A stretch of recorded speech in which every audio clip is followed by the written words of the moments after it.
আসসালামু আলাইকুম প্রিয় দেশ ও প্রবাসের ভাই ও বন্ধুরা, কেমন আছেন সবাই? আশা করি সবাই ভালো আছেন। তারপরেও ভালো থাকার কথা না, কারণ আজকে কয়েকদিন যাবৎ যেভাবে বৃষ্টির পানি অথবা ইন্ডিয়ার পানি আমাদেরকে যেভাবে চাপ দিয়েছে, আমরা ভালো থাকতে পারতেছি না।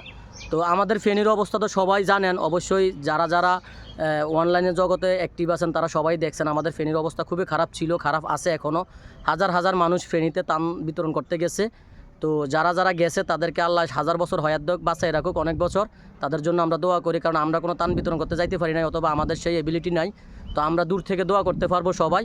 তো কালকে থেকে আমাদের বুড়িচংয়ে অবস্থা অনেক খারাপ, অনেক ভয়াবহ অবস্থা বুড়িচংয়ে। তো বুড়িচংয়ে তো আর কেউ আসে নাই অথবা আসতে পারতেছে না, সবাই ফেনীতে চলে গেছে। তো যারা যারা মনে করেন যে যেখান থেকে আমার ভিডিওটা দেখতেছেন তারা অবশ্যই জানিয়ে নেবেন যে আমাদের কুমিল্লা বুড়িচংয়ের অবস্থা খুবই খারাপ, ভয়াবহ অবস্থা চলতেছে। তো আমাদের এলাকার থেকে অনেকেই ত্রাণ বিতরণ করার জন্য বুড়িচংয়ের দিকে রওনা দিচ্ছে। আপনারাও যদি পারেন, ফেনীতে যারা করছেন তারা আরও যদি পারেন আরও করবেন। তো আপনারা সবাই ফেনীর থেকে আমাদের বুড়িচংয়ের দিকে একটু নজর দিয়েন, কারণ আমাদের বুড়িচংয়ের অবস্থা অনেক খারাপ। তো আমরা যারা যারা জুম্মার নামাজ পড়তেছি অথবা জুম্মার নামাজ পড়তে যাবো আজকে, তো জুম্মার নামাজ আমাদের গরিবের হজের দিন আমরা হয়তো ত্রাণ বিতরণ করতে পারবো না, কারণ ওই পরিমাণ আমাদের কাছে টাকা পয়সা নাই। কিন্তু আমরা তো সবাই মিলে জুম্মার নামাজ পড়ে আল্লাহর কাছে ফরিয়াদ করতে পারবো, যাতে আমাদের বাংলাদেশটাকে আল্লাহ হেফাজত করে। তো আমরা যারা যারা মনে করেন এই ভিডিওটা দেখতেছি, ভিডিওটা অবশ্যই শেয়ার করে দেব।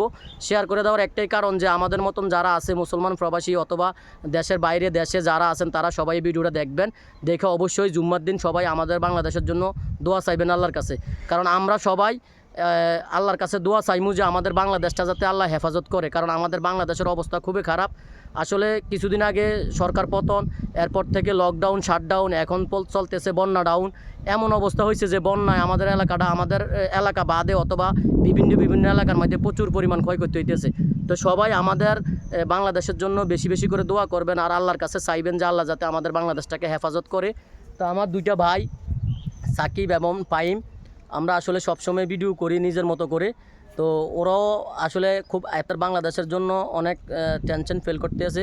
তো সাকিব আমার ভাই, ফাহিমও আমার ছোট ভাই। আমরা মনে করেন নামাজ পড়ে আল্লাহর কাছে বেশি বেশি করে দোয়া করবো, যাতে আল্লাহ আমাদের বাংলাদেশটাকে অনেক হেফাজত করে, কারণ বাংলাদেশের অবস্থা খুবই খারাপ।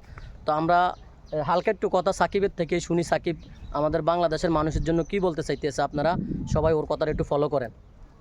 আচ্ছা ভাই, বন্যা পরিস্থিতিতে আপনার কুমিল্লা, তারপরে ফেনী, তারপরে আবার নোয়াখালীতে বেশি অবস্থা খারাপ। তবে আমাদের কুমিল্লা অঞ্চলে এই বুড়িচংয়ের অবস্থা এখনকে একটু বর্তমান অনেক খারাপ। আমরা তো কুমিল্লায় আছি, তবে আমরা কুমিল্লা বুড়িচংয়ের থেকে অনেকটাই ভালো আছি। তবে যারা যারা সাহায্য করতে চান সকলে মিলে আপনারা বুড়িচংয়ের দিকে এগিয়ে যান। আর আমরা দেখি আমরাও কি করতে পারি। সবাই দোয়া করবেন বুড়িচংয়ের দিকে, আর সহযোগিতার হাত বাড়িয়ে দিবেন। তো যাই হোক, সাকিব বলতে চাইতেছে যে আজকে জুম্মা মুবারক, জুম্মার দিন সবাই মিলে জুম্মার নামাজ পড়িয়া আল্লাহর কাছে ফরিয়াদ করবেন, যাতে আমাদের বাংলাদেশটাকে আল্লাহ হেফাজত করে। তো সবাই দয়া করে সবাই ভিডিওটা শেয়ার করে দিবেন। আর যদি আমার পেজটা নতুন হয়ে থাকেন সবাই ফলো করে দিবেন, ফলো করে ভিডিও শেয়ার করে দিবেন, যাতে হাজার হাজার মানুষ, লক্ষ লক্ষ মানুষের যাতে এই ভিডিওটা দেখতে পায়, বুড়িচংয়ের দিকে যাতে সবাই এগিয়ে আসে। তো সবাই ভালো থাকবেন, এগিয়ে যান সামনের দিকে।